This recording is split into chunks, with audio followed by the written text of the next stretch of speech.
আসসালামু আলাইকুম। আজকে আমি লেজি ডেজি ফোর দেখাচ্ছি।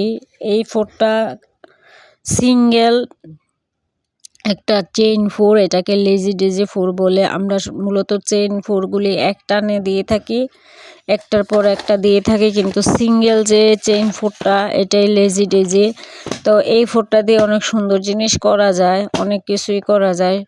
লেজি ডেজি ফোর দিয়ে সাধারণত সূর্যমুখী, টিউলিপ এইসব ফুল করে।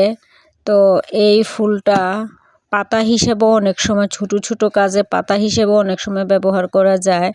কাঁথাতে এই ফুলটা ইউজ করা হয় বেশি। কাঁথা স্টেজ ফোরের পরে এটা দিয়ে নকশা করা হয়। এছাড়া আমরা সব কিছুতেই ইউজ করতে পারি। এই যে দেখুন লেজি টেজি ফোর, আমি এটা দিয়ে একটা গয়না করছি। আমি তো সিঙ্গেল লেজি টেজি দেখালাম, এবার আমি দেখাচ্ছি ফেদার স্টেজের মধ্যে লেজি ডেজি। এটা মূলত একেবারে টোটাল একটা পাইয়ে ব্যবহার করা যায়। তো কোন সেলাইটা দিয়ে কোন কাজে কিভাবে ব্যবহার করা হয় আমি সবগুলি আপনাদেরকে দেখাবো। আপনারা আমার সাথে থাকবেন। আমি নতুন, তাই আমার চ্যানেলটা একটু সাবস্ক্রাইব করে রাখবেন। আর চেষ্টা করব আমি আমার কাজগুলি দেখানোর জন্য। এটা হচ্ছে ফ্রেন্ডস